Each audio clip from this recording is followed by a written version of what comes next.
ഇപ്പം ഈ social media പറഞ്ഞ ഈ കുട്ടികളെ വയലൻസും കാര്യങ്ങളാണ് ഇപ്പോൾ കാണുന്നത്. ഇതിലിപ്പം സാർമാർക്ക് എന്ത് ചെയ്യാൻ പറ്റും? സാറിൻ്റെ അഭിപ്രായം എന്താണ്? സഫ, നല്ല ചോദ്യമാണിത്. സോഷ്യൽ മീഡിയയിലൊക്കെ ധാരാളം നമ്മൾ എന്ത് കാണുന്നുണ്ട്, കുട്ടികൾ പരസ്പരം ഏറ്റുമുട്ടുന്നത്, ആക്രമിക്കുന്നത്, സ്കൂൾ വിദ്യാർത്ഥികൾ പോലും ബസ് സ്റ്റാൻഡിൽ റോഡിലൊക്കെ കിടന്ന് അടിപിടി കൂടുന്നൊക്കെ കാഴ്ചയൊക്കെ നമ്മൾ ധാരാളം കാണുന്നുണ്ട്. ഇത് വാസ്തവമാണ്, നല്ല ക്വസ്റ്റ്യനാണ്. ഇതിന് എല്ലാ കാലത്തും കുട്ടികൾ ഇങ്ങനെയൊക്കെ തന്നെയാണ്. കുട്ടികൾ പരസ്പരം ഏറ്റുമുട്ടുകയും ആക്രമിക്കുകയൊക്കെ ചെയ്യുന്നുണ്ട്. അത് ഓരോ കാലത്തും ഓരോ രീതിയിലാണെന്ന് മാത്രം. ഇപ്പോൾ കുട്ടികളെ ഇത് എന്തുകൊണ്ടാണ് ഇവരിങ്ങനെ ചെയ്യുന്നത് എന്നുള്ളൊരു ചോദ്യമാണ് ഏറ്റവും പ്രസക്തം. ചെയ്യാൻ കാരണം അവർ കാണുന്ന സിനിമകൾ, നല്ല അക്രമമുള്ള സിനിമകൾ ധാരാളം വരുന്നുണ്ട്. മറ്റൊന്ന്, ഇവർ നല്ല ഫുഡൊക്കെ അടിച്ചിട്ട് ഹൈ ലെവൽ എനർജി ഇവരുടെ കയ്യിലുണ്ട്. അവർക്ക് ഈ എനർജി എവിടെയെങ്കിലും എന്ത് ചെയ്യണം, അതൊക്കെ സ്പെയർ ചെയ്തേ പറ്റൂ.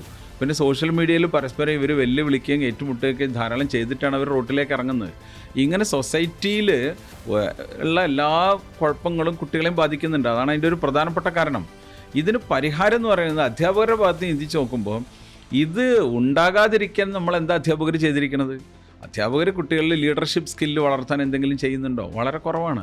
കുട്ടികളിൽ റെസ്പോൺസിബിലിറ്റി, ഉത്തരവാദിത്തം ഉണ്ടാവാൻ വേണ്ടി കുട്ടികൾക്ക് ഉത്തരവാദിത്വ ബോധം ഉണ്ടാകാൻ പറ്റുന്ന രീതിയിൽ എന്തൊക്കെ കാര്യങ്ങൾ നമ്മൾ അധ്യാപകർ, ഞാൻ ഉൾപ്പെടെയുള്ള അധ്യാപകർ എന്താണ് നമ്മുടെ സ്കൂളിൽ ചെയ്യുന്നില്ല എന്നുള്ളതാണ് സത്യം. അതുപോലെ കുട്ടികളെ എനർജി സ്പെയർ ചെയ്യാൻ വേണ്ടിയിട്ട് അവർ ഹൈ ലെവൽ എനർജി ഈ പ്രായത്തിലുണ്ടാവും.